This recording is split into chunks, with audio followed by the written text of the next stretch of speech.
Do I need to buy a new laptop? How do I make friends? What if I'm the only person in my class who doesn't know how to program? I'm not prepared to be a CS major.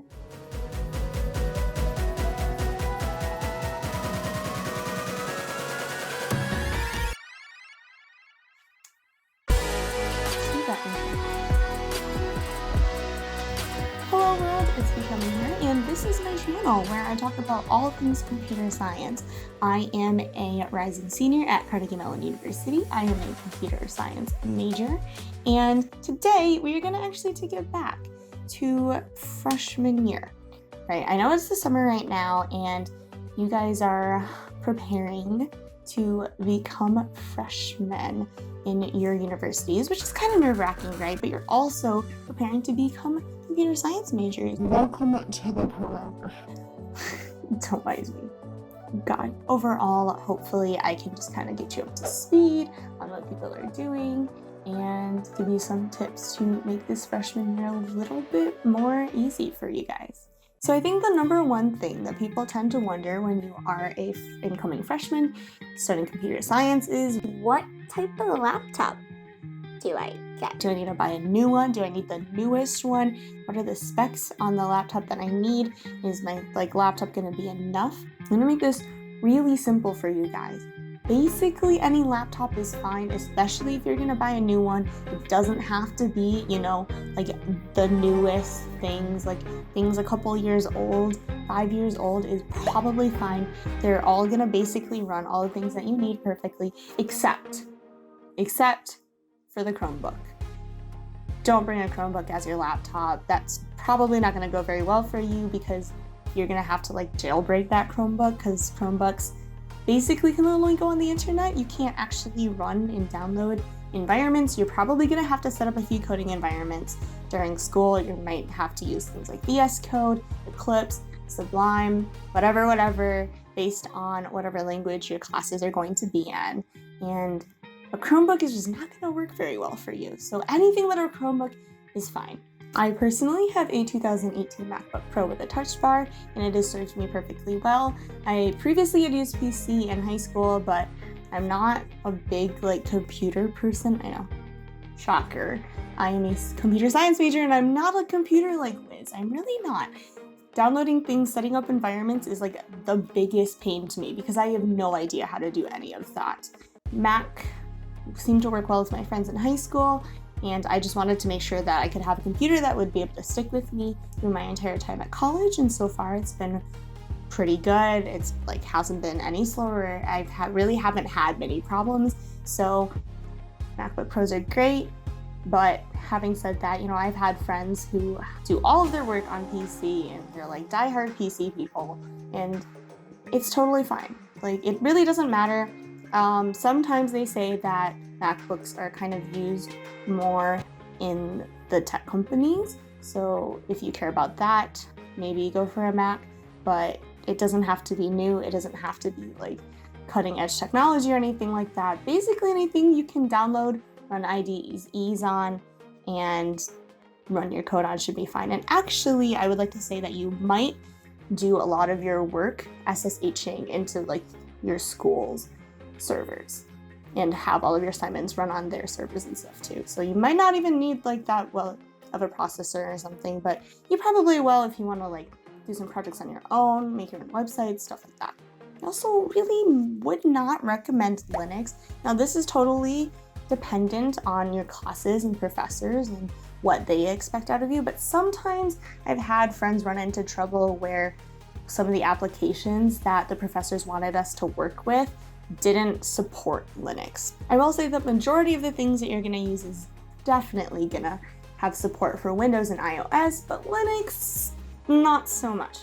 So if you're an avid Linux fan, just be wary of that. I definitely had a friend who had a Linux laptop and then he switched over to a Mac. So that's all I'm gonna say about that. My other thing is that if you want to do a lot of graphics things, video things, probably go for a PC because they're just, faster, cheaper, better than laptops in that case. And a lot of the guys in my university have a PC as well as a laptop.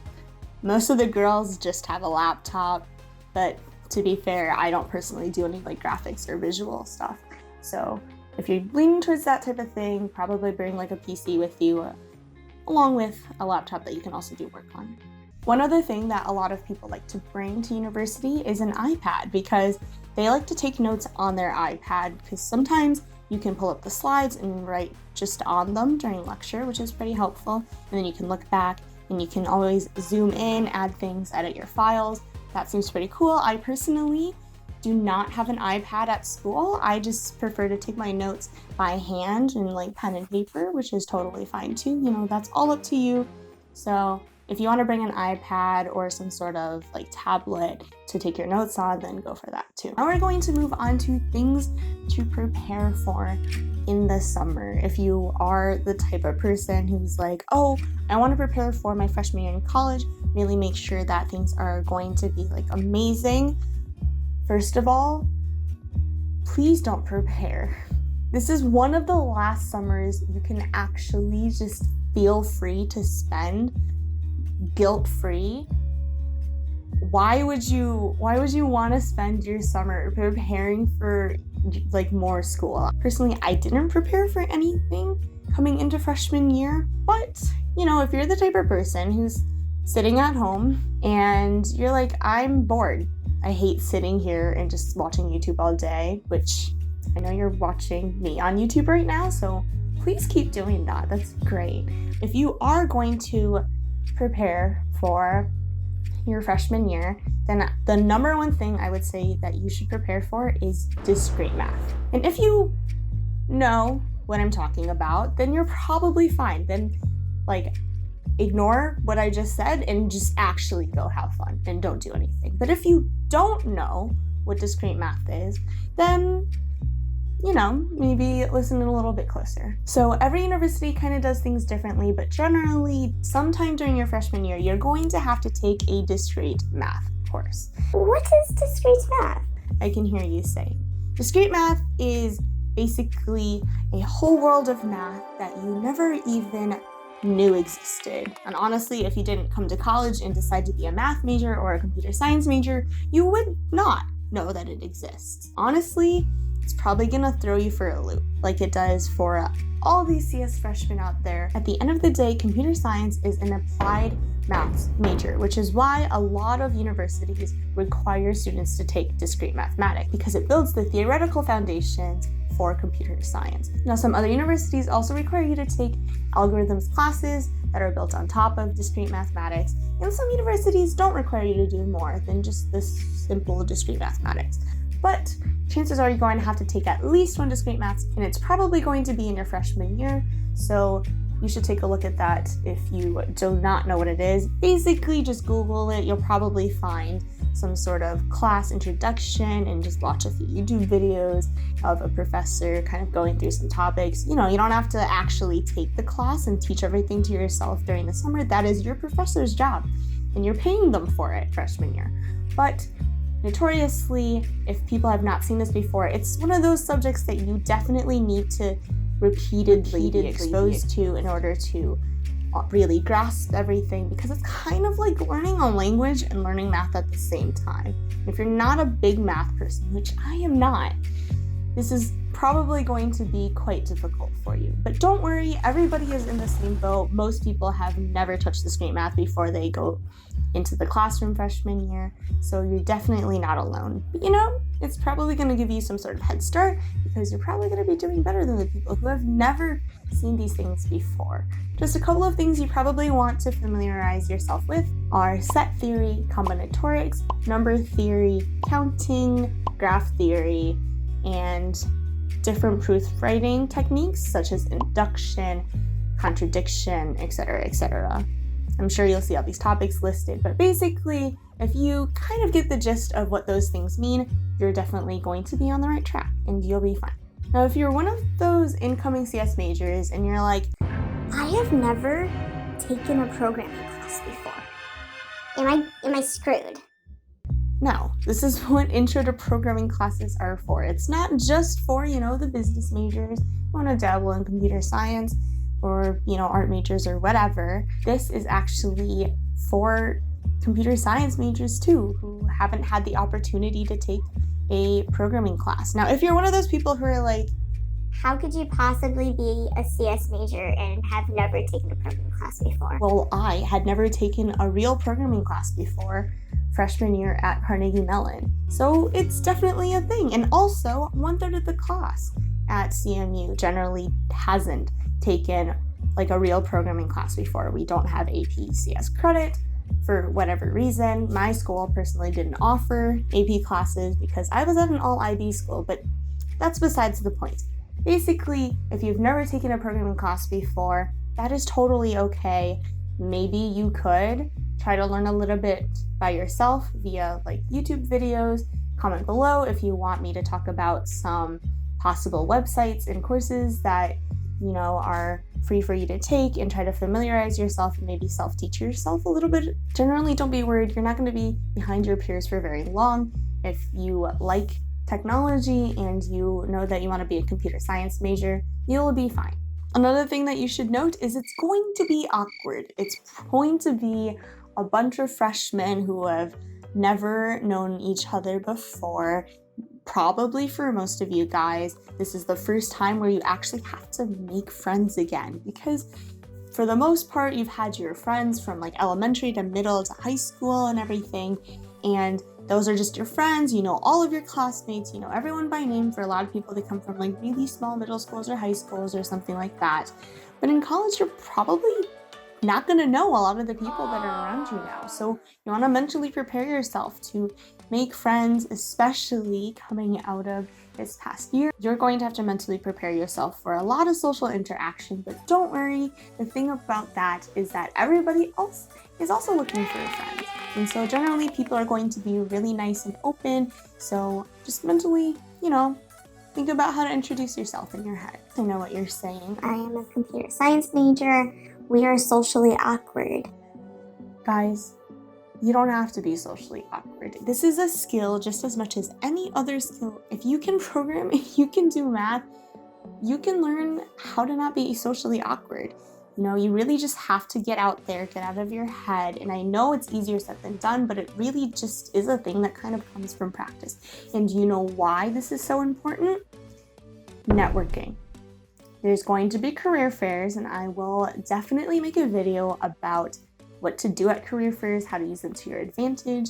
So subscribe and ring the notification bell to make sure you know when I come out with that video.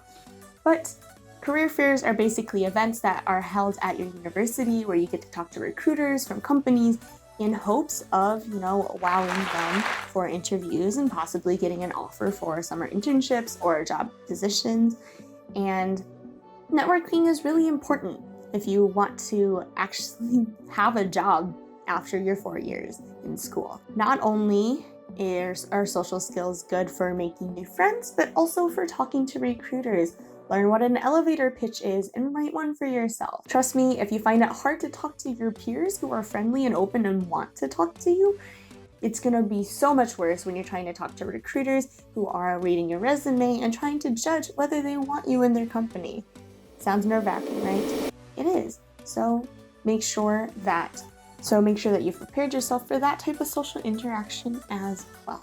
On the note of jobs, I want to introduce you to something called freshman and sophomore internship programs. Now, if you're an incoming freshman and you don't know anything about being a CS major, which was my case, this is gonna fly right over your head, which is why I'm telling you right now, these things exist. They're called freshman, sophomore internship programs, specifically for freshmen and sophomores. And this means that you have an internship at the end of your freshman year or the end of your sophomore year, because most companies out there only want to give internships to juniors because, you've had 3 years under your belt, you probably have a lot more knowledge. And so they want you to be a junior in order to basically recruit you for full-time positions, which means it's really hard to get an internship freshman and sophomore year, which is why these companies have developed specific programs for freshmen and sophomores.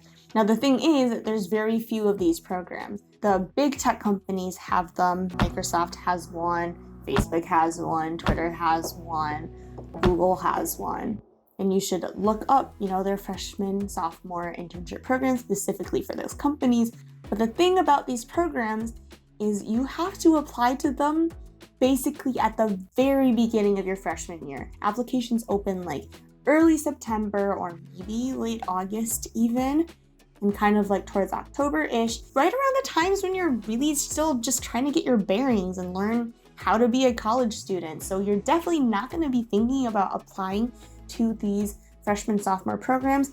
And then by the time you start thinking about it in the spring, it's definitely going to be way too late. So I want to put this on your radar right now that you should look out for freshman, sophomore internship programs at these companies. That way you know kind of like the timelines when the application comes out, because they don't expect you to know all of these like data structures, algorithms and stuff when you're a freshman or a sophomore. They understand that this is like your first year, you're still getting your bearings, you're still learning all the basics. So they mostly have just kind of behavioral interviews. So if you don't apply, you're really losing out. Trust me, I'm speaking from experience. I did not apply to these internship programs because, you know, as I said before, I had never taken a real programming class before. I was like, oh, even if I apply, like, I'm not going to do well or whatever, but that didn't matter because it's just behavioral interviews. Sometimes they give you like the very most basic programming task that you have to do online as a test. I'm talking like just simple array searches, simple string iterations.